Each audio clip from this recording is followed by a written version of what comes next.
Feeling better, I hope. Getting back to normal. Good morning.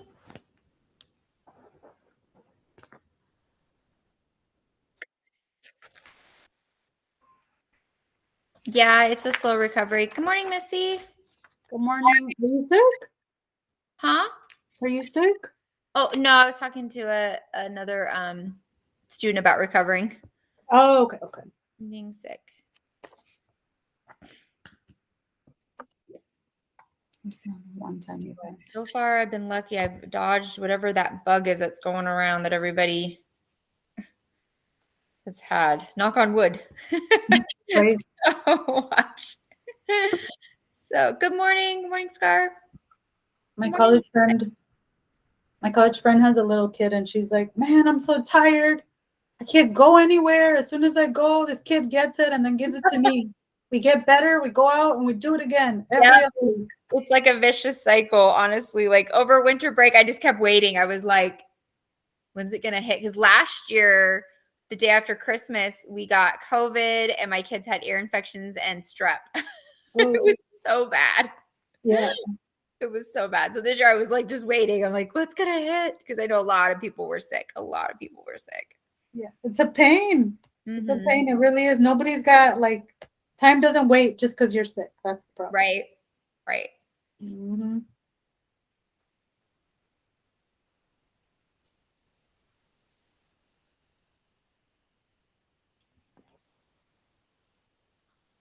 Good morning, everybody. If you're just logging in, please go ahead and open up Canvas and then the Module 7 Lesson 1 notebook that we worked on last Thursday. We're going to work on that some more today. We'll get about 2/3 of it done, and then you'll have to finish the rest tomorrow. But having those open, we're going to be taking the whole time today. I've been like, I have to hustle today. And I hate it when I feel this way because I feel like I'm butchering stuff, and I could spend all day talking about so many of these topics. And unfortunately, I don't have enough time. So I will be moving pretty quick. I am recording, but don't worry, nobody's tiles are on there, so your privacy is protected and stuff. It just records what I'm presenting to you, so that I can post it for later for anybody who missed class or if you want to go back and watch anything. So I'll give it about one more minute, let people log in. Again, getting Canvas open, having that logged in, that's great, and then having your notebook open that we started. So Module 7, Lesson 1. We're continuing civil rights today, and then you'll wrap this up tomorrow, completing your notebook, course arc, and doing the quiz, which I have your review sheet for you. And then we'll start civil liberties on Wednesday. Good news, next Monday we are off. It is Martin Luther King Jr. Day, so what date is that? The 16th we're off, so this weekend we get a 3-day weekend, so that'll be great. And then the following weekend we get a 3-day weekend because Monday is staff development day. So I guess you all get a 3-day weekend. Myself and Missy get to be developed. So, yeah. Which is so much fun. I love being developed. It's just the best thing ever. So you can hear my sarcasm. So let's go to a bunch of meetings. So great. So, Missy, did you hear about their proposed schedules for next year? 1, no. And 2, I have a question now that you mentioned schedules. Did we have a schedule change this semester where we only do mornings now during small group, or did I make that up in my head? No, I didn't hear anything about that. I did make that up in my head. Okay. No, what's the proposed schedule change? I'll send you the link during the first video. Cool. So they're basically it's pretty, they give 4 options, 3 of them are block, and it's pretty clear they want to go to block. You know what I mean?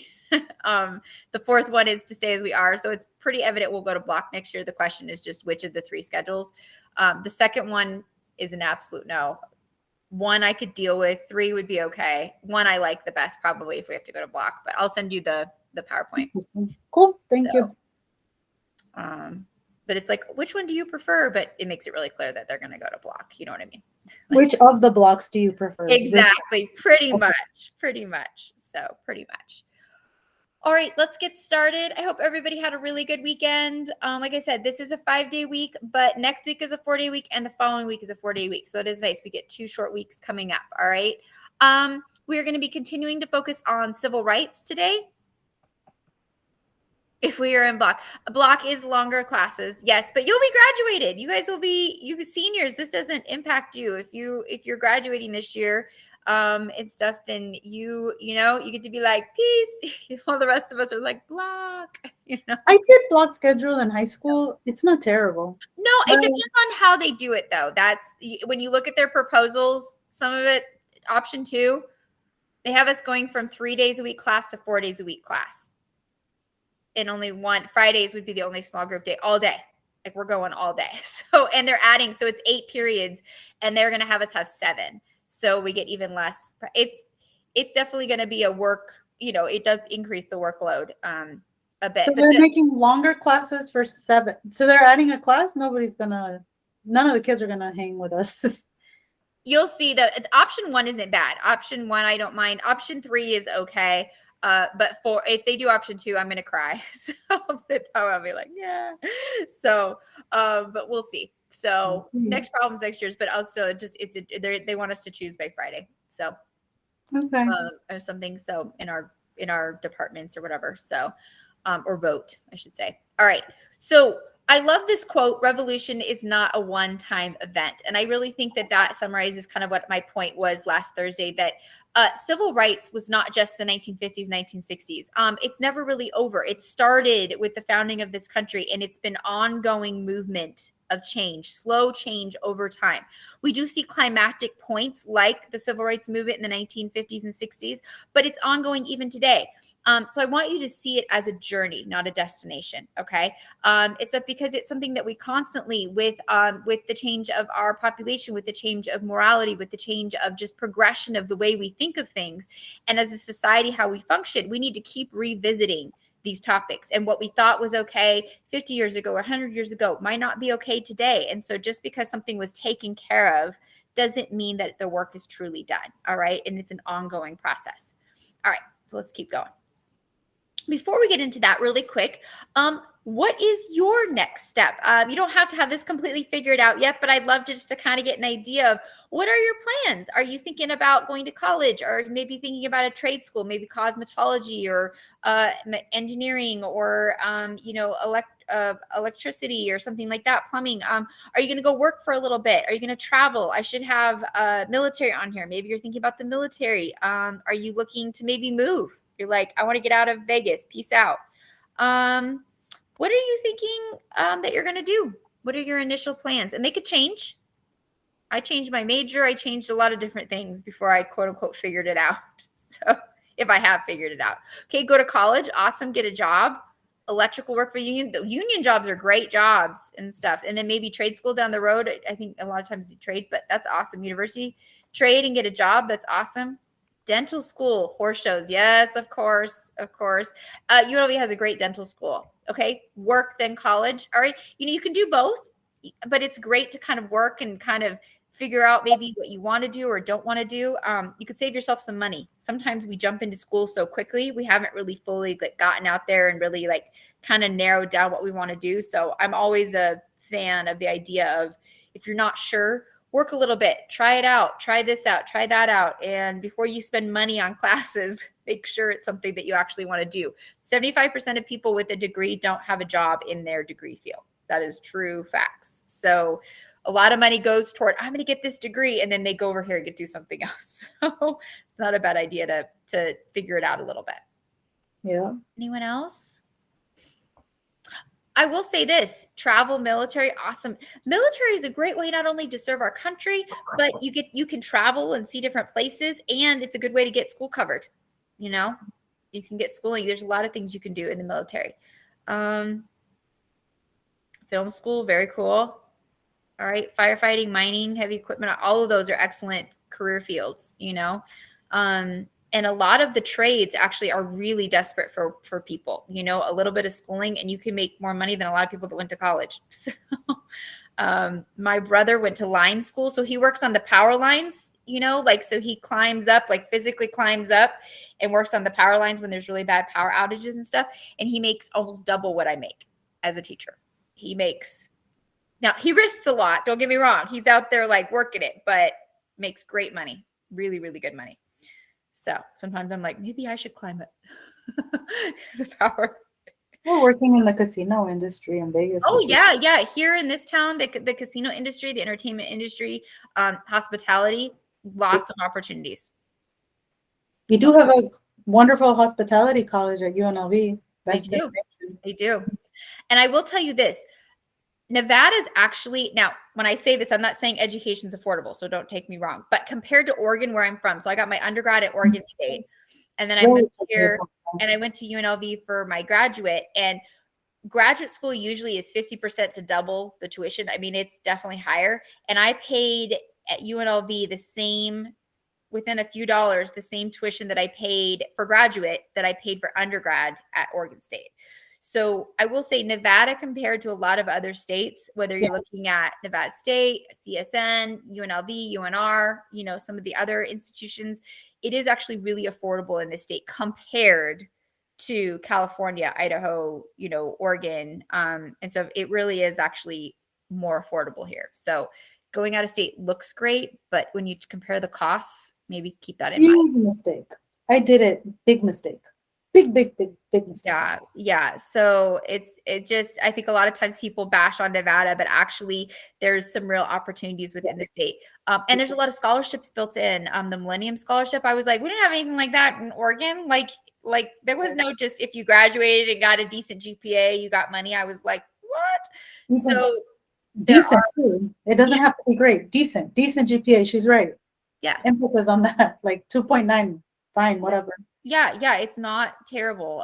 You don't have to have 4.0. So I have to say, out of state tuition is crazy. It's usually almost double. It's really, to get an experience, the experience will be debt. It's very expensive unless you can get a scholarship. If you can get a scholarship, you know, rock it till the cows come home. So, you know, so good for you. All right. Well, I love hearing about your plans. And again, those plans can change. And that's the cool thing about your phase of life, really any phase of life. Just because you start something, if you don't like it, it's okay to change. In fact, I encourage you to change. You know, we got this life to live and you want to be happy. So I encourage you, don't get stuck in something that you're miserable in. And so it's okay to change. And so it's great to try things out and narrow it down. And there are no failures. I didn't like that. Great. You eliminated that. Move on to something else, you know, and find that thing that's going to, got to make a living, but also hopefully, you know, have a little fun in the process. All right. All right. I want to quickly remind you the difference between civil rights, civil liberties, because we're working on civil rights in this lesson, and then we're going to get into civil liberties in module 7, lesson 2. So that'll be Wednesday, Thursday. Okay. So civil liberties are protections against the government. And the Bill of Rights is really probably the best example of this. So like freedom of speech, I can legally trash talk former President Trump or current President Biden as much as I want. Now, as long as I'm not threatening them or, you know, making personal threats against them to do harm or things like that, I can say, I don't like them. I think they're crazy, blah, blah, blah. In a lot of countries, you can't do that. But under my freedom of speech, I am protected from the government restricting my freedom of speech to say how I really feel maybe about a branch of government, even if that means a negative opinion. I'm protected. Think the justice system process. You know, I'm innocent till proven guilty. They have to have evidence to prosecute me. I have the right to face my peers. You know, I have the right to defend myself. So from the government overreach. So there's lots of examples in the Bill of Rights. I have the freedom from religion. The government can't make me practice a religion. Can't make me say that I am Christian or Muslim or Jewish or Hindu or, you know, whatever the religion is. I can say that I am, you know, I don't believe in a God if I want. So I'm protected from that. So civil liberties are protections from the government. Civil rights that we're focusing on more are legislations by the government to help promote or protect our freedoms. Okay. And the reality is we need both. We don't want one or the other. We need both. Government often can overreach, okay, and be oppressive, but often government can protect us from society. Maybe society has a very unfair expectation or tradition or way of doing things, and we need the government to push that legislative change to force society to change. Sometimes we need protection from the government from overreaching and trying to suppress society. So the reality is we need both. We need civil rights and civil liberties to create a balance. And it's an ongoing struggle to keep that balance, okay, that is progressing. So our goal today is to look at a little bit of 19th century, 20th century, and some of that legislative, and then you'll finish that up tomorrow looking at legislative that have taken us on the civil rights side of this, so how the government protects us from society. And then Wednesday, Thursday, we'll look at civil liberties, how we are protected from the government, all right? So we're going to go over into Canvas, all right? So you need to have this open. And if you're in our course and you're on the home page, okay, we're going to go to modules and we're going to open up our notebook and course arc from last week and we're going to pick up where we left off. So remember, you were supposed to get the introduction module done, which, by the way, if you have any problems with Honor Lock, make sure you go to this chat link right here in module 0, and 24 hours a day, they can help you. I've been getting a few emails of people having issues with Honor Lock. Go to this live chat right here and they can talk you through if it's blocked or if it's not loading correctly or things like that. They can talk you through. They are the experts on Honor Lock and they can help you directly any time of day. Okay, so any time of day. So make sure that you're doing that. They can troubleshoot about 95% of the issues with Honor Lock. And if that still doesn't work, then you fill out an NVLA student support ticket. Okay. So we're going to go past the introduction module. Here's the live session playback page. So I post this every Monday. It has the PowerPoint for today, the review sheet for your quiz, all of which are due tomorrow. It has the PowerPoint review sheet for Module 7, Lesson 2 that we'll do later this week and what's due. All right. And then I will post the video playbacks here as I record them for you. So remember, each week, that's where you can find those essential resources. Okay, so we're in Module 7 and we're in Lesson 1, Civil Rights. So we're going to click on the Notebook tab right here. And when we do that, just to review for anyone maybe who is new to class or wasn't with us on Thursday, so we're going to open it up, click that share button, make a copy. All right, and when you do that, you are going to rename the notebook. You're going to save it onto the Google Drive, and then you're going to make it shareable. So anyone with the link. So rename it, save it on Google Drive, and make it shareable. And then you're going to keep that open. Once we do that, we're going to go back into the course arc, or sorry, into Canvas, and we're going to open up the course arc. So once we're back in Canvas, we're going to click on Next, and we're going to go to that course. It says Course Arc Civil Rights. And we're going to click on the blue button that takes us to the course arc. Now, when you do that, it's going to take you to the overview page. Okay, so we want to have the course arc open and our notebook open, both of those open. Okay, so I'll give you a minute, get both those open. Give me a ready in the chat when you have both open, please. Thank you, Joey. Thank you, Damien, Ashley, Ethan, Lucy, David, Dylan, thank you. Sheila, thank you. Mercedes, thank you. Scar, thank you. Jocelyn, thank you.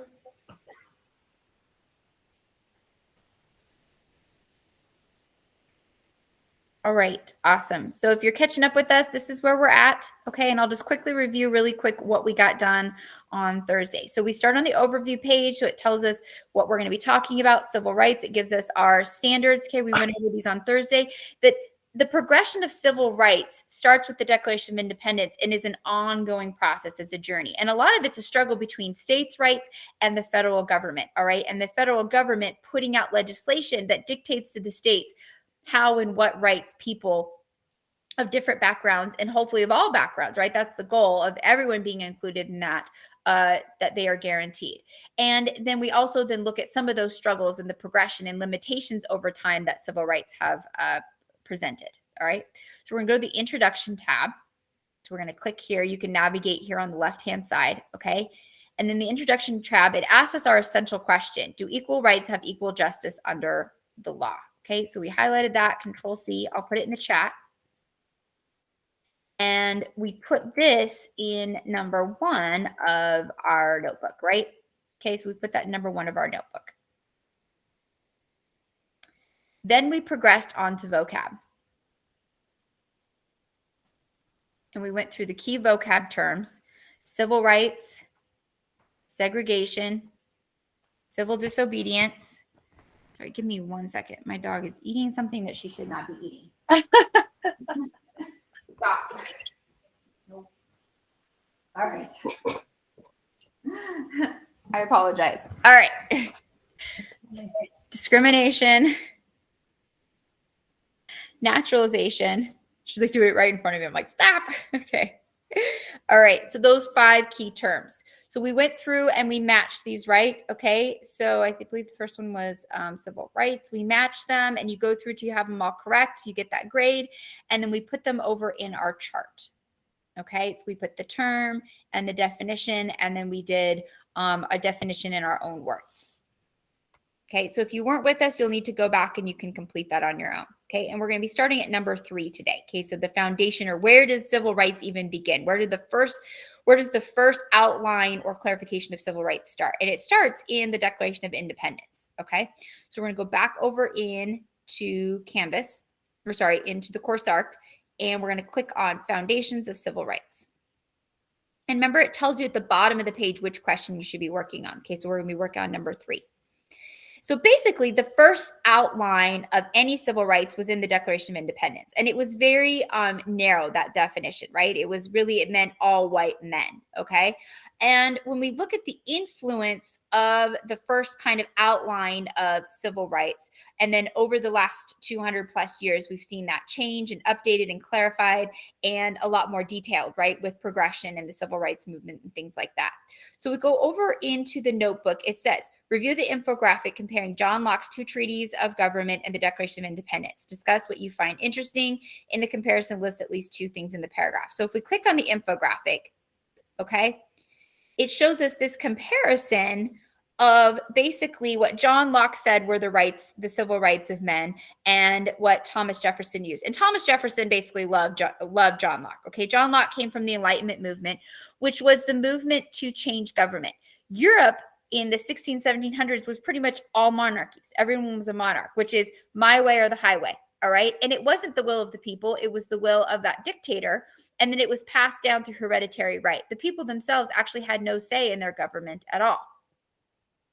So what John Locke proposes is that people have the right not only to choose their government, but if their government oversteps or violates those rights, they have the right to replace that. And Thomas Jefferson is going to use that idea, right, in our founding documents in setting up of our republic through the democratic process of elections, okay?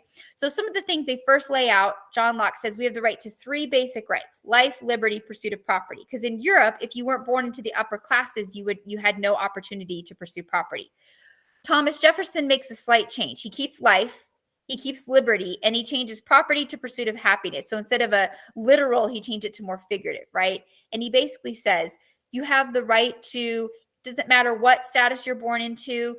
If you're born out of wedlock, it didn't matter. Things that traditionally would kind of tarnish you or label you for your whole life, you have the right to pursue happiness, to open a business, to buy property, to elevate yourself in society and in status, okay? Now, of course, this was directed at white men. All right. And then over time, we'll see the progression of that definition changing through legislation. So if we go to number 3, okay, I put at the heart of both documents, they believe that people are equal and their rights should be protected. Obviously, Thomas Jefferson was heavily influenced by John Locke's 2 treaties when he wrote the Declaration of Independence. Not only were people considered equal, but that they were the source of power of government. And if the people felt that the government was right, that it could govern over them, or they could overthrow that government and no longer uphold that agreement. Okay, the only difference was changing property to happiness. Okay, so I'll copy and paste and put this in the chat for you. Well, it cut off at agreement, so let me get the rest of it. Agreement, okay. I'll put, so the major difference was kind of the end of that, and taking it from literal to more figurative.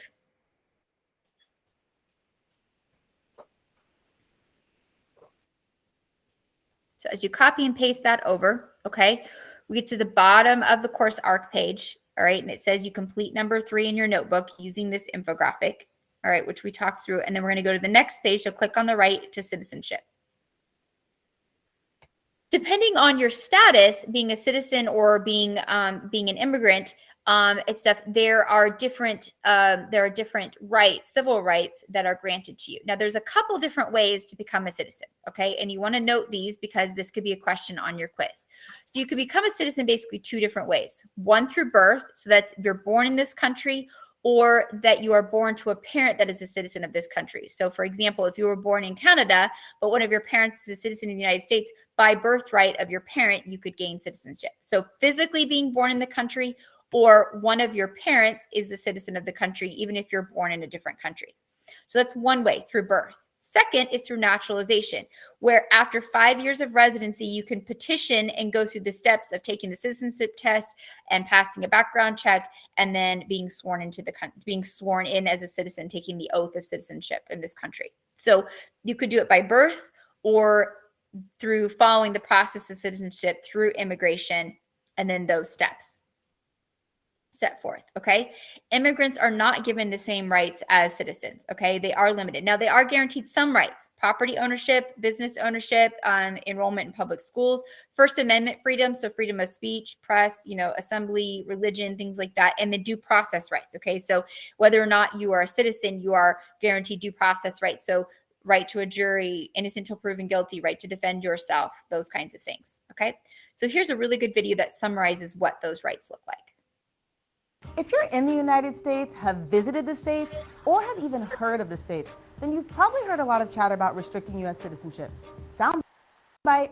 I said we will get the criminals out, the drug lords, the gang members. We're getting them out. I came here when I was 3 years old. I was raised here, so why am I any less American than they are? The debate over who should get to be a citizen isn't new. Hey guys, I'm Iman, and this Sunday on AJ Plus, we're talking about today's immigration debate, U.S. citizenship, and who's historically been excluded. Spoiler alert, it wasn't white men. That I will bear true faith Well, of the United States of America.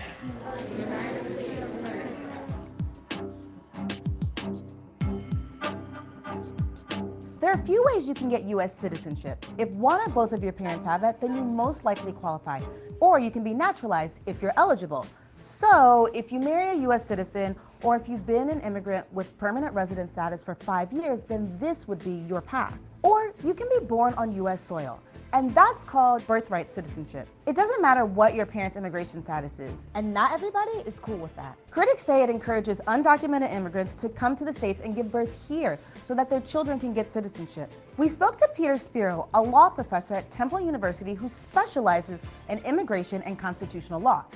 He dispelled a common myth about the children of undocumented immigrants. An individual who's born here to undocumented parents cannot turn around and secure legal status for the parents until the child turns 21. So it's a myth that so-called anchor baby who's born here can immediately secure legal status for his or her parent. He says that a stronger critique of birthright citizenship is that it encourages birth tourism. You know, traveling to the U.S. specifically to have a baby and then maybe just staying here for a few days.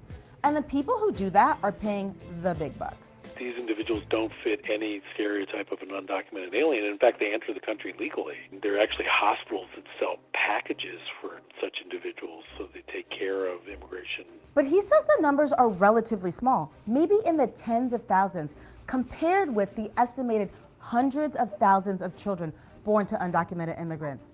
The real debate centers on them. This isn't really new, though. Disagreements over who gets to be a U.S. citizen are almost as old as the nation itself. In the early 18th century, you had to have lived in the U.S. for 2 years and be of good moral character before you could become a citizen. But that only applied to free white persons. If you weren't white, you couldn't become a citizen. Since then, winning citizenship rights for people of color has been an uphill struggle. The infamous Dred Scott decision, aka the Supreme Court's worst decision ever, played a big role in the black fight for recognition. So here's the backstory. Scott was born into slavery in Virginia. His owner took him to Illinois and the Wisconsin Territory, which were both free states. Scott tried to buy his freedom after his owner died, but they wouldn't let him. So he took legal action.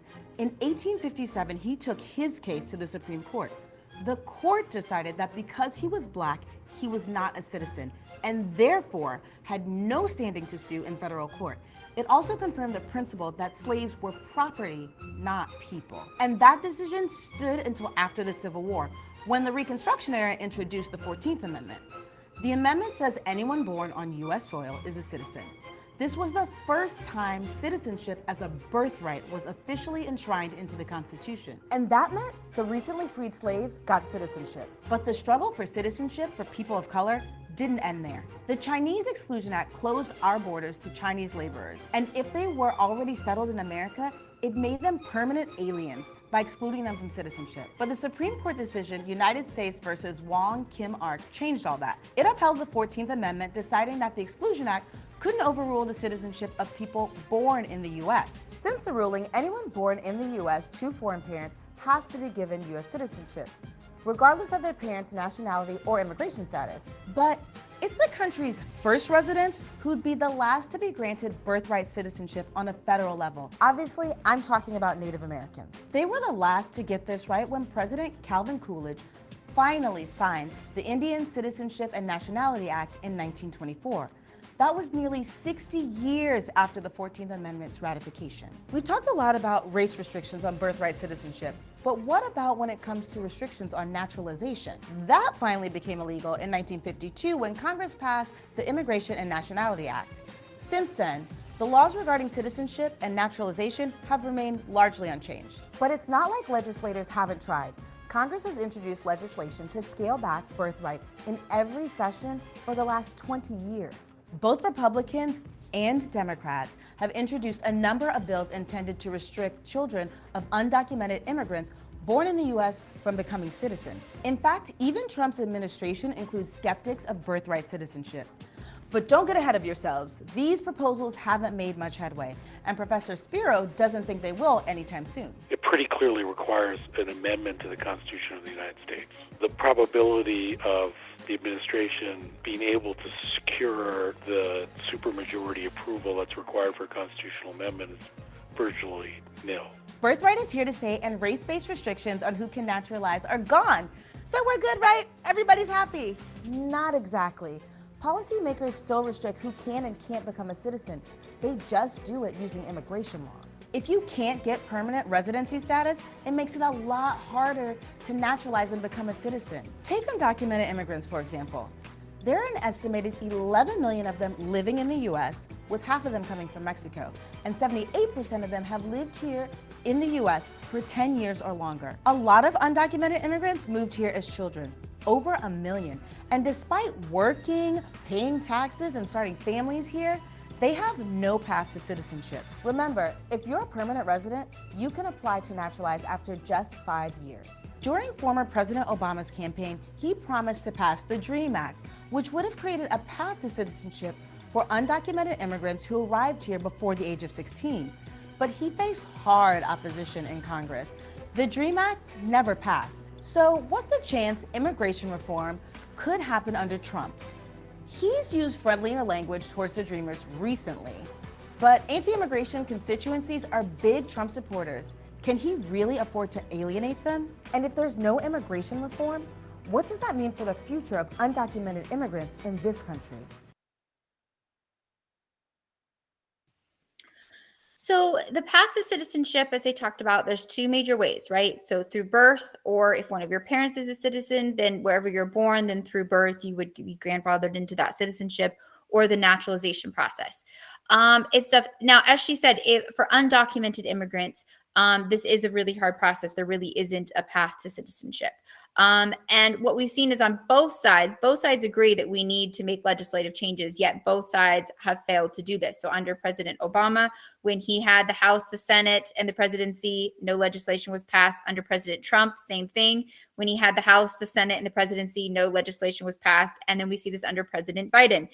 When he had the House, the Senate, and the presidency, no legislation was passed. So both parties while they talk about the need for change and maybe differing ideas of what that change would be, but the need to streamline and regulate our immigration system, both have failed to pass when they had the ability to do so or had the power to do so, have failed to pass any long-term immigration legislation that would help undocumented immigrants on their path to citizenship, or kind of what do you do? What, because this is a very large group of people and stuff. So the reality is it's an ongoing issue that hasn't been solved. So another part of that civil rights movement of immigration definitely is a part of that. And people who come here, and what does that process look like?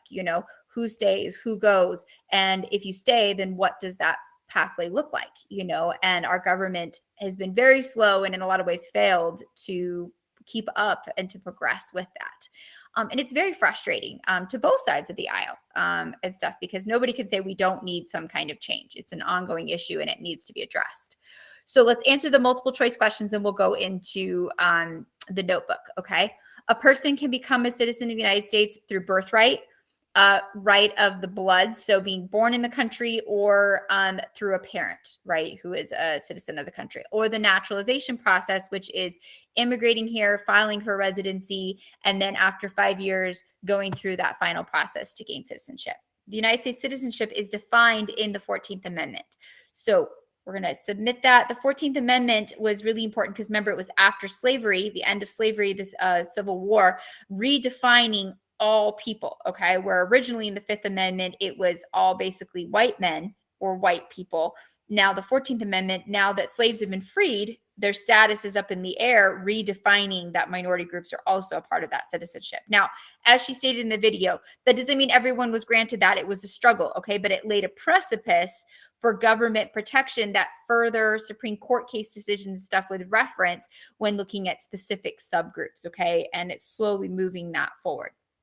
Let's go over to the notebook, okay?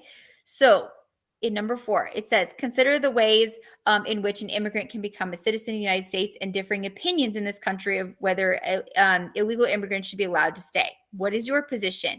Explain 3 facts from the lesson and the data gathered from outside sources to help in your argument, okay?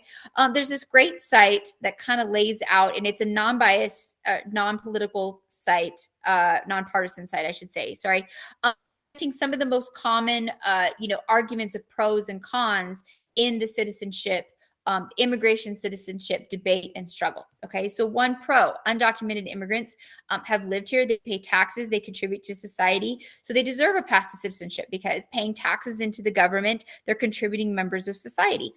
One con to that argument is people say undocumented immigrants have broken the law. So it's rewarding undocumented immigrants versus people who have come here legally and gained residency and stuff. So it's incentivizing one versus the other.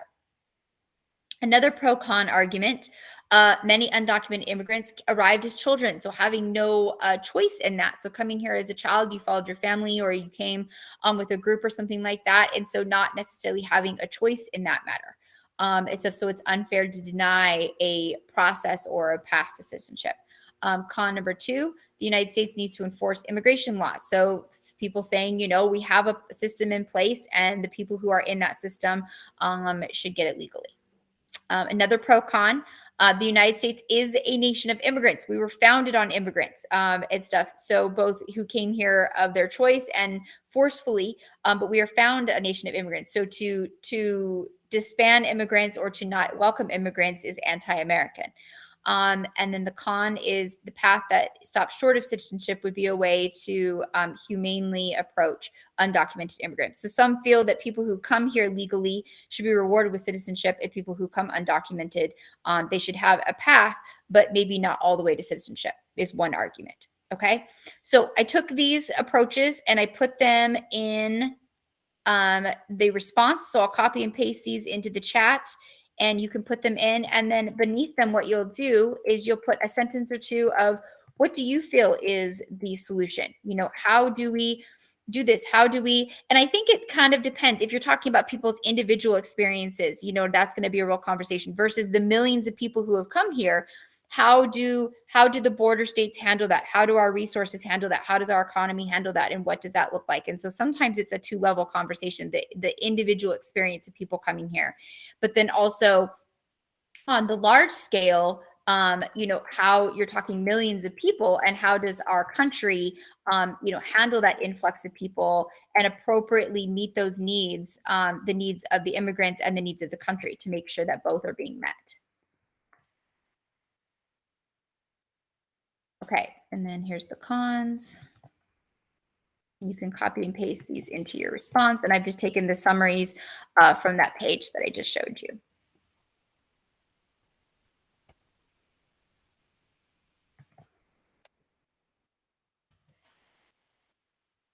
It takes on average about 10 years if people apply to come here legally.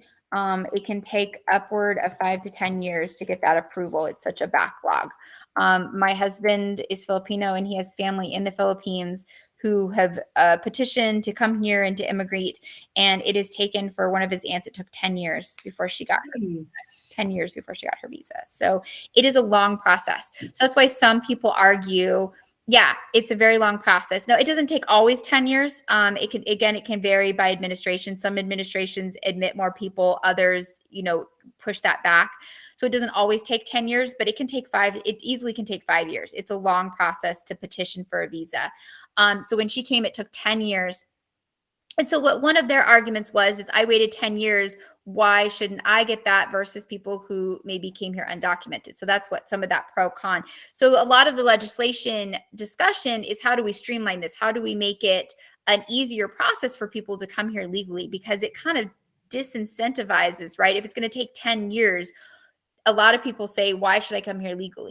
It's such a long process. So we're not incentivizing the legal process, the legal way of doing it, enough, and we need to make it more incentivized for people to come here legally, so that we can track who's coming. We can make sure we're not getting murderers. You know what I mean? Like, I don't think anybody wants murderers coming to our country, or, drug traffickers, things like that. But how do we incentivize that process to reward people more who are coming here legally, and stuff, which kind of disincentivizes people when it takes that long. A lot of people feel like, why should I wait that long? Why go through that process? Is one argument that you hear, and that I've seen in within my own family, my extended family, and that experience, because it's a very long process. It's a very difficult process. So under these, you could put, what is your view? How do we do it? And just putting yes or no is not enough. Been here 5 years and he's struggling. Yes, it's a really difficult process. It's a long process. I will say it is common, once you're within a country, to take a lot of years. Like I said, my friend in Denmark, it's a 7-year process. So it's not uncommon, but it is frustrating, right? It is frustrating. And at least just even to get here. So that's not even citizenship. That's just to get the visa to get here. Then you're talking another 5+ years to get citizenship, right? So it could take 20 years, if you start back to the country of origin, if you start all the way from the beginning petitioning for a visa. It's a very difficult process. But you also then have to look at our borders. If we have millions of people coming over undocumented, how does Texas, how does Arizona, how do they handle that? How does California, how do they handle the influx of people? Where do they go? How do we house them? How do we give them benefits? How do we get them started? And that's another problem too, is that these states having an influx of people, it's overwhelming. They don't have the resources. You know what I mean? So it's not just saying, yes, everybody come, because then when people come, how do you properly help these people integrate into society, right? Become a part of the US society. You know what I mean? Language, jobs, resources, housing, medical. So it is two-sided. It takes a long time to become a citizen here, but it is also overwhelming when you have high numbers undocumented. And what do those states do? So it's a really difficult process. And it's a lot more than just a yes or no answer, right? Yes, no, like yes, but, no, but. How do we solve those problems, and stuff? It's difficult, very, very difficult. Hence why it causes a lot of controversy, Okay, so we're going to go in the course arc, and we're going to go to the next page. This will be the last page that we do today. All right. So after we see how citizenship is a struggle in civil rights, and that's an ongoing issue of civil rights, how the government brings people in, and immigration versus being a citizen.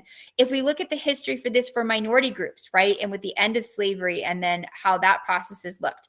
The Fifth Amendment was the first definition of citizenship. Then we see the 14th Amendment. after the Civil War, and then the Civil Rights Act of 1964 that helped to break down some of the barriers that states put in place, right? You're a citizen, but you're going to have a poll tax, or we're going to have a literacy test, or we see the whole issue of segregation, right? Separate by equal, or separate but equal. In 1896, the Supreme Court passed Plessy versus Ferguson, saying as long as you offer the same services, they can be separate. That's equal. That was obviously overridden in 1954 by the Supreme Court with the Brown versus Board of Education, saying no. If you are segregating people, if you are separating people based on race, that isn't equal, and that people should be integrated, and started the very long desegregation process. All right.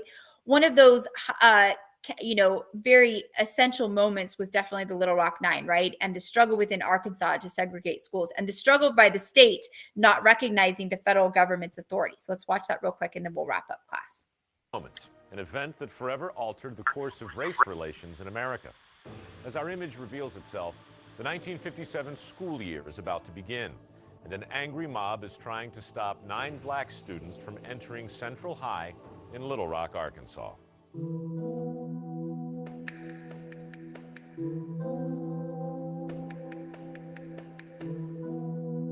The question I usually get asked is, were we scared? I think initially we didn't anticipate clearly all of the violence and turmoil that occurred. The first day that we attempted to go to school, 8 of us were at one part of the school, and Elizabeth Eckford was at another part, and it was the mob that followed Elizabeth.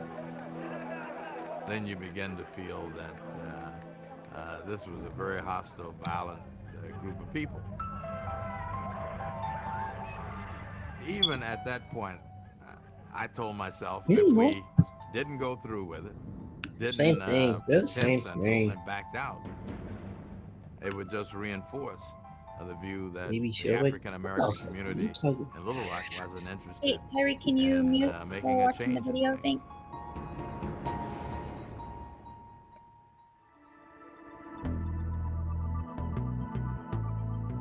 During the 1950s, African Americans throughout the country were trying to make their voices heard. We, the Negro citizens of Montgomery, Alabama, do now and will continue to carry on our mass protest.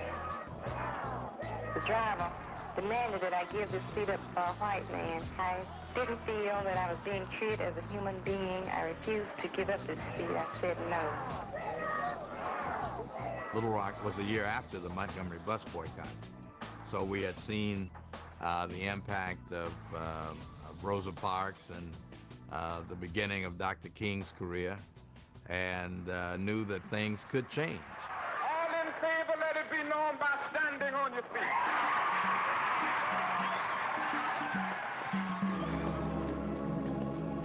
The first step for the Little Rock Nine came in May 1954, when the U.S. Supreme Court issued its opinion in the landmark case Brown versus the Topeka, Kansas Board of Education. Separate but equal was inherently unequal, and integration was now the law of the land. In 1957, this decision and the power of the federal government were tested in Little Rock, Arkansas. We didn't, at the moment we were selected, have any idea it was going to be as difficult as it turned out to be. In the face of protests at Central High School, the governor of Arkansas, Orville Faubus, calls out the National Guard. His official reasoning is to preserve the peace and prevent violence. It clearly wasn't to protect us. It was to make a symbolic stand. It was to protect the way of life in the South, because they barred our entrance. Hoping to throw open these school doors, President Dwight Eisenhower does the unprecedented. He calls in the 101st Airborne Division of the U.S. Army. I think President Eisenhower wanted to show that the federal government was supreme in this. And they could have done what they needed to do with 100 troops. But 1,000 paratroopers was really meant to send a message. Under the guard of the U.S. Army, the students are finally able to do something seemingly very simple: go to school. But it would not be easy for Ernest Green or his 8 fellow black students. School was like going to war every day. The walks from class to class were where, you know, you had a lot of harassment, a lot of physical violence. But Ernest Green persevered, becoming the first black graduate of Central High School with the class of 1958. Green would eventually go on to a successful banking career and government service in the Carter administration. But in 1958, integration was not complete in Little Rock. The following year, Governor Faubus closed all public schools in Arkansas instead of complying with desegregation. Schools in Arkansas would not be fully integrated until 1972.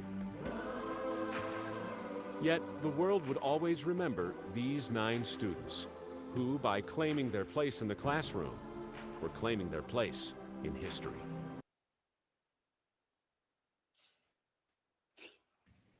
Really just, I mean, I can't even imagine or fathom what those students had to go through, and not just the first day, but going to school every single day and the treatment that they must have, you know, been subjected to and stuff. I mean, just absolutely horrible. And as I said, it wasn't just one moment. I mean, yes, that was the culminating the first day with bringing the armed forces, but it's an ongoing thing. It's a journey. It's not a culmination and then it's done. Then the work really begins, you know, and change takes time, and changing people's minds and attitudes and treatment. And laws are not enough. You know what I mean? They can force you to do something, but then you have to change the minds of people and how they are treated. And that took over a decade to truly desegregate that state and other states in the South. My mom talks about it when she went to high school and stuff, and what that was like in elementary, middle school in Louisiana. They were segregated in high school. It was desegregated in the early 70s. And it was tense and it was stressful, and it was not smooth, you know, and stuff. So it was an ongoing thing that took time to get there. So with the time we have left, discrimination in number 5, it says, do you think what happened with the Little Rock 9 or even the March in Washington could still happen today? Explain your response in 1 paragraph, use evidence to support. So I'll share with you what I said, and you're welcome to build off of this. Okay. Thanks to the Brown's decision, this really pushed forth the desegregation, you know, of states in both public and, you know, education, public settings, buses, and things like that. And then follow-up organizations like the NAACP, affirmative action, you know, other things to ensure equal protection of justice or the workplace and education, continue that that struggle and that push of civil rights. Marches on Washington also can be really, really successful, where thousands and thousands of people come together and put social pressure on government to make civil rights legislative change. I don't have time in class to show it to you, but if you continue with this, then there's a short video talking then about the power of protest and marching and how that pushes the government to make legislative change. Okay, so really quick, the 3 questions. The court decision that declared separate but equal was Plessy versus Ferguson. The protection of from the law of discrimination includes the 5th Amendment, 4th Amendment, or 14th Amendment, Civil Rights Act of 1964. In 1957, a federal judge had to basically send in the state militia the army to, you know, to block state militia from boycotting, you know, having the desegregation of schools, and the Little Rock 9 in Arkansas. In 1954, the Supreme Court ruled, Brown versus Board of Education, that segregation of schools was unconstitutional.